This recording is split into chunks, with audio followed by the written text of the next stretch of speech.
سلام عليكم. قبل البدء هذه أبرز عناويننا. أمريكا تفجرها وترسل أقوى مسؤول بالولايات المتحدة للمغرب بشكل عاجل. بوريطة يتلقى اتصالا هاتفيا من وزير الخارجية روسيا وهذا هو السبب. الوفد المغربي يرد بقوة على ادعاءات معادية للوحدة الترابية للمملكة. القضاء يقرر إدانة صحفيين فرنسيين بتهمة ابتزاز الملك محمد السادس. دير لايك للفيديو واشترك في القناة وفعل زر الجرس باش يوصلك انت الاول الاخبار المغرب. منظومة باراك الإسرائيلية والدفاعية الصينية دراغون تدخل الخدمة بالمغرب وترفع القدرات الدفاعية للقوات المسلحة الملكية. شرعت القوات المسلحة الملكية المغربية في دمج منظومة الرادار الإسرائيلي المتطور باراك بالوحدة الدفاعية الصينية المجهزة بنظام سكاي دراغون 50 متوسط المدى أرجاو. وأصبحت القوات المسلحة الملكية المغربية على مستوى عالي من الاستعداد بفضل التمارين والدروس التي شرعت الوحدات المختصة في تلقينها للعناصر العسكرية. دمج المنظومة الإسرائيلية للرادار مع منظومة الدفاع الصاروخية الصينية سكاي دراغون 50 سيجعل القوات المسلحة الملكية المغربية ضمن أقوى الجيوش في القارة من الناحية الدفاعية. القضاء يقرر إدانة صحفيين فرنسيين بتهمة ابتزاز الملك محمد السادس. قضت المحكمة القضائية بباريس اليوم بعام واحد موقوف التنفيذ وغرامة قدرها 10,000 يورو في حق الصحفيين إيريك لوران وكاترين غراسي المتهمين بابتزاز الملك محمد السادس. وفي الجانب المتعلق بالدعوة المدنية تم اعتبار طلب المملكة المغربية مقبول وتم الحكم في هذا الصدد بدرهم رمزي لصالح المغرب إلى جانب الغرامة المقدرة ب10,000 يورو والتي سيتم اقتسامها بين الطرفين. وتعود فصول الواقعة إلى سنة 2015 إذ تواصل إيريك لوران مع الأمانة الخاصة لملك المغرب للحصول على موعد معه ونظم الموعد في 11 غشت مع موفد مغربي هو المحامي هشام ناصري في حانة في قصر باريس ونظم لقاء آخر وبحضور الصحفية كاترين غراسيه وأوقف الصحفيين وبحوزة كل منهما 40,000 يورو نقدا لدى خروجهما من الاجتماع مع موفد الملك الذي قام بتسجيل المقابلات بدون علمهما. أمريكا تفجرها وترسل أقوى مسؤول بالولايات المتحدة للمغرب بشكل عاجل. يجري وفد من أعضاء مجلس الشيوخ الأمريكي زيارة إلى المغرب حيث التقى بمسؤولين مغاربة اليوم الثلاثاء على رأسهم وزير الشؤون الخارجية والتعاون الدولي والمغاربة المقيمين بالخارج نصر بوريطة. وهذه المرة الثانية التي يحل فيها وفد من الكونغرس الأمريكي بالمملكة خلال شهر واحد وهو ما يعكس متانة العلاقات بين واشنطن والرباط. وقال أدريانو إسبانياز ممثل دائرة نيويورك في الكونغرس الأمريكي: نحن في هذه الزيارة لمعرفة البلاد ومؤهلاتها، مبرزا أن الوفد يدعم توقيع المغرب لاتفاقية أبراهام.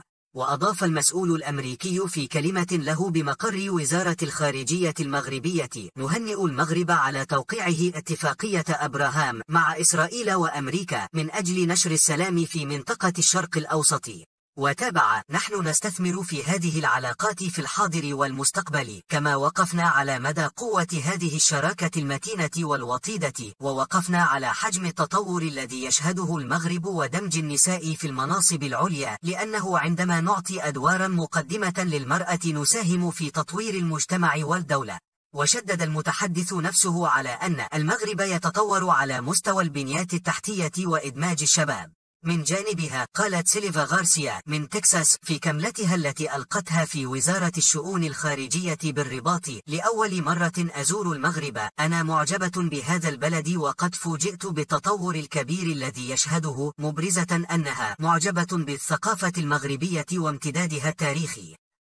بوريطة يتلقى اتصالا هاتفيا من وزير الخارجية روسيا وهذا هو السبب. أعلنت وزارة الشؤون الخارجية المغربية اليوم من خلال صفحتها على موقع التواصل الاجتماعي فيسبوك عن تواصل هاتفي مع نظيرتها الروسية. وقالت الوزارة: تلقى السيد نصر بوريطة اليوم اتصالا هاتفيا من وزير الشؤون الخارجية روسيا السيد سيرغي لافروف. وبعد ذلك أصدرت وزارة الشؤون الخارجية والتعاون الإفريقي والمغاربة المقيمين بالخارج بلاغا ذكر أن هذه المباحثات همت تطور العلاقات الثنائية في إطار الاحترام المتبادل والحوار البناء وتعزيز التعاون القطاعي. كما تم خلال هذه المباحثات يضيف بلاغ الوزارة نفسها تناول القضايا الإقليمية والدولية.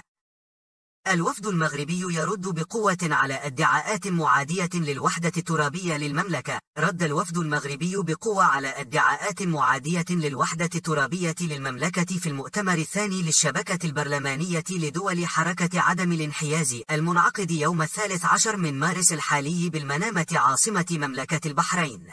ففي معرض رده على الافتراءات التي تضمنتها مداخلة الوفد الجزائري، شدد أحمد تويزي ممثل الوفد المغربي على ضرورة أن تبقى الشبكة البرلمانية لدول حركة عدم الانحياز وفية للمبادئ والقيم التي أرادها الآباء المؤسسون لحركة عدم الانحياز ومن بينهم المغرب، وأكد أنه من غير المقبول أن تحول بعض الأطراف هذه الشبكة إلى فضاء للتطاول على الوحدة الترابية للدول، الشيء الذي يتناقض مع ما بنيت عليه حركة عدم الانحياز وزيغ عن مسار الحركة التي أسست لتفادي المشاكل التي لها علاقة بالحرب الباردة. فبالأحرى أن يتم التنديد بالدول التي تستعمل أراضيها لإيواء الإرهابيين والمنظمات الإرهابية وتسليحها من أجل المساس بالوحدة الترابية للدول المجاورة.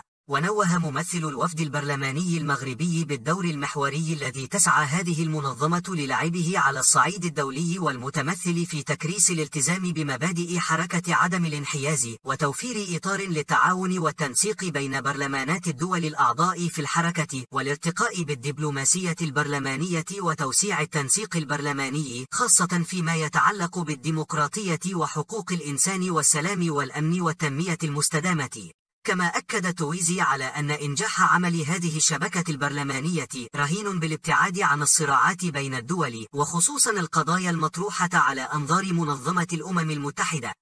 يتجه للقضاء لكشف الوجوه الفاسدة في كرة القدم الوطنية. قرر رئيس الجامعة الملكية المغربية لكرة القدم فوزي لقجع التوجه للقضاء لتحريك تحقيق قضائي حول فساد بعض المسؤولين الذين يسيرون فرقا لكرة القدم خاصة بمدينة الدار البيضاء. ويأتي هذا القرار مباشرة بعد إعلانه قرب الكشف عن نتائج التحقيق القضائي الخاص بخروقات تذاكر مونديال قطر التي يترقب الجميع الأسماء التي ستطيح بها والتي تنتمي لأندية البطولة الاحترافية. ويرى متتبعون أن تورط مسؤولين بفريق بيضاوي شهير في تذاكر مونديال قطر جعل المتورطين معه يستعملون وسائل قذرة للتأثير على القضاء لتحويل أنظار الرأي العام لجهات أخرى. الملك محمد السادس يغادر إلى هذه الدولة لهذا السبب. كشف موقع أفريكا انتليجنس أن زيارة مرتقبة للعاهل المغربي محمد السادس لدولة مدغشقر ستكون الأسبوع المقبل بعد تمثله للشفاء من نزلة برد أصيب بها الشهر الماضي. وتأتي هذه الزيارة بعد إلغاء زيارته